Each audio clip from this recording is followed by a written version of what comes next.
In a basement clinic at a CIA safe house in Frankfurt, Germany in 1952, a prisoner was injected with an experimental compound and told, by men in white coats, that what was about to happen had never happened to anyone before, because officially, it wasn't happening at all. No forms were filed, no names were recorded in any ledger that would survive the decade. The men conducting the experiment referred to it in internal memos only by a code name, Artichoke. Their goal was not to cure anything. It was to determine whether the human mind could be disassembled, whether memory, identity, and will could be chemically removed like parts from a machine. What you're about to hear is not the history of fringe theories or tabloid conspiracies. These are experiments that governments funded, sanctioned, and then erased. Some were recovered through decades of legal battles. Others surfaced only when someone with a conscience decided the silence had gone on long enough. And a few remain, even now, only partially explained. Project Artichoke, as it was formally known within the CIA's Office of Security, began in 1951 as a successor to the earlier Project Bluebird. Its stated objective was to determine whether an individual could be made to perform acts against their own will through a combination of hypnosis, drugs, and psychological conditioning. Subjects included foreign prisoners, suspected double agents, and, according to later investigations, at least some American citizens who were unaware they were being experimented on. Researchers administered mescaline, barbiturates, and early formulations of what would later be refined into LSD. One internal document, partially declassified following a 1977 Senate hearing, referred to a subject who lost coherent identity and was not recovered to full function. The CIA formally terminated Artichoke in 1956 and absorbed its research into the more notorious MKUltra program. Most Artichoke files were ordered destroyed in 1973 by then CIA Director Richard Helms. What remains are fragments, redactions, and the testimonies of men who were told repeatedly that nothing had happened to them at all. If the program was truly shut down and truly unsuccessful, one must ask why so much effort went into making certain no one would ever read what it had accomplished. Across the Iron Curtain, in a facility known only to its operators as Laboratory 1, and later referred to in KGB internal documents as the camera, meaning the chamber, Soviet scientists pursued a parallel obsession. Beginning in the late 1920s under the personal directive of Joseph Stalin and continuing through the Cold War, the camera's mission was the development of undetectable poisons. Not poisons that merely killed, but compounds that mimicked natural death so precisely they would defeat any contemporary autopsy. Researchers reportedly tested substances on prisoners from the Gulag system, documenting their deaths with clinical precision. One compound, referred to internally as K2, reportedly induced such perfect cardiac arrest that pathologists who examined the bodies reported death by natural causes.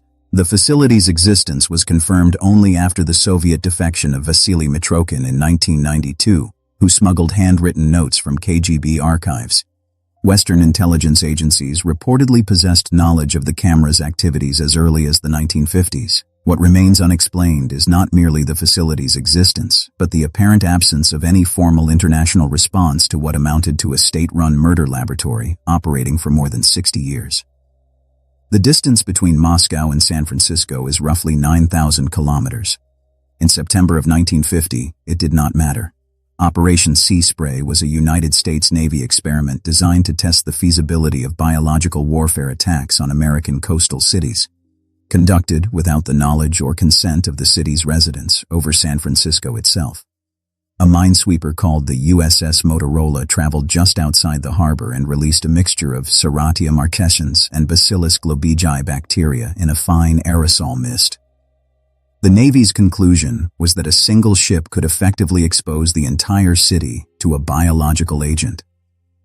What the Navy did not account for was that Serratia marquescens, considered harmless by researchers at the time, could be lethal in vulnerable individuals. In the weeks following the test, a cluster of patients at Stanford University Hospital were diagnosed with unusual Serratia infections. One man, Edward Nevin, a retired pipe fitter recovering from prostate surgery, died. His family sued the government. The case was dismissed. The Navy did not publicly acknowledge the test's existence until 1977. and the connection to Nevin's death has never been officially confirmed.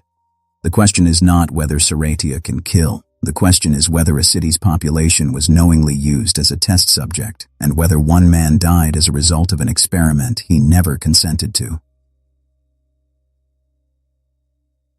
Fort Meade, Maryland, beginning in 1972, a program called Project Stargate explored whether human consciousness could be directed across physical distance to perceive classified information. The term used was remote viewing, a structured technique developed in collaboration with physicists Russell Targ and Hal Puthoff at the Stanford Research Institute. Over more than 2 decades, the program trained operatives to psychically surveil Soviet military installations, locate missing persons, and identify hidden objects. Some sessions produced results that evaluators described as statistically anomalous, too accurate to be dismissed as coincidence. An assessment conducted by the American Institutes for Research in 1995, commissioned by the CIA, concluded that remote viewing had produced verifiable results but lacked sufficient consistency for operational use. The program was officially terminated that same year. What is rarely discussed is that the termination report recommended further research into the underlying mechanism. The research was not continued, at least not in any program that has since been declassified. Whether the ability is genuine or whether the program produced results through other means entirely is a question the official record conspicuously refuses to answer. The records of Unit 731 were not destroyed. That distinction is important. Between 1937 and 1945, in a sprawling compound outside Harbin called the Jongma Fortress and later Pingfong, Japanese Army scientists conducted experiments on Chinese, Korean, Soviet, and Allied prisoners that included deliberate infection with plague, cholera, and typhoid, vivisection without anesthesia, frostbite experiments in which limbs were frozen and then struck to observe tissue failure, and the deliberate release of plague-infected fleas over Chinese cities. Thousands died. When Japan surrendered in 1945, Unit 731's commander, Lieutenant General Shiro Ishii, was not prosecuted. The United States government negotiated immunity for him and his senior researchers in exchange for the data their experiments had generated. Data that American biological warfare researchers concluded could not have been obtained through ethical means in any foreseeable timeline. The arrangement was classified. The researchers returned to civilian life. Several became prominent academics and medical professionals. What makes this particular erasure different from the others is not that it happened, but that we know precisely why. The data was considered too valuable to allow accountability to interfere with its acquisition. At the Edgewood Arsenal in Maryland, a different kind of silence settled over more than 7,000 American soldiers between 1948 and 1975. Recruited through official Army channels, told they were participating in studies related to protective equipment, these men, many of them young, many of them trusting the institution they had sworn to serve, were administered EA-3167, a psychochemical incapacitating agent related to BZ, ALO, along with sarin, VX, nerve agents, and various hallucinogens. Some reported vivid, weeks-long psychotic episodes. Others described memory gaps that never fully resolved. The Army's official position, stated in a 2008 report, was that the studies were conducted with informed consent and produced no lasting harm. Veteran advocacy groups and independent medical examinations have consistently disputed both claims. Files related to Edgewood were partially destroyed in the same 1973 document purge that targeted MKUltra records. Researchers attempting to reconstruct individual exposure histories have found records either missing, redacted beyond utility, or simply never created. The men who received these compounds are aging. Many have died. The window for a complete accounting narrows with every year the files remain incomplete. Ronald Madison was 20 years old when he arrived at Portondown in May 1953, believing he was participating in a study of common cold treatments. He was not. Researchers applied 2 drops of GB nerve agent, sarin, to a patch of cloth secured to his arm. Within 45 minutes he was convulsing. Within 2 hours he was dead. An inquest held the same year recorded a verdict of misadventure, and the proceedings were classified. His family was told he had died in an accident. The true nature of his death was not publicly confirmed until 2004, when a second inquest, the result of 50 years of family and investigative pressure, returned a verdict of unlawful killing. The Ministry of Defense acknowledged that Madison had not been properly informed of the experiment's nature or its risks. No criminal charges followed. Porton Down, which is the United Kingdom's primary chemical and biological defense research facility, continues to operate. What the 2004 inquest could not determine, what remains, in the careful language of the official record, unresolved, is how many other subjects passed through Porton Down under similar conditions and did not become famous enough to be reinvestigated. The tsunami bomb. The name sounds like something from a wartime propaganda pamphlet, the kind of weapon that could never actually exist. In 1944, New Zealand engineer and Professor Thomas Leach, working under a joint Allied program designated Project SEAL, ran 3,700 test detonations off the coast of New Caledonia in an attempt to determine whether a sequence of precisely timed underwater explosions could generate a tsunami large enough to devastate a coastal city. His findings, delivered to Allied commanders in 1945, were that a device using approximately 2 million kilograms of explosives placed in a specific offshore formation could produce a wave of sufficient scale to destroy a harbor district. The project was shelved when the atomic bomb rendered conventional superweapons strategically redundant. The full report was classified and remained so until New Zealand journalist Ray Waru obtained it through an Official Information Act request in 2016. The technical conclusions of Project SEAL, the specific geometries, depths, and yields that Leach identified as optimal, remain, as of the time of this script, partially redacted in the publicly released version. What was achieved can be read. What was considered most promising cannot. The USS Eldridge case has been disputed, embellished, and weaponized by so many competing interests over 8 decades that the authentic documents are nearly impossible to separate from the fabrications layered over them. What is verifiable is this. In the 1940s, the Office of Naval Research did fund research into the degaussing of ships, the reduction of their magnetic signature to protect against magnetic mines. What remains contested is the account, first circulated by a man named Carl Allen in annotated margins of a book he mailed to a naval researcher in 1956, that an experiment in October 1943 caused the Eldridge to become optically invisible, teleport briefly to Norfolk, Virginia, and return, leaving crew members embedded in the hull, driven to madness or missing. The Navy's official response has been consistent and categorical denial. The Eldridge's deck logs for the relevant dates have been produced and show no record of the events described.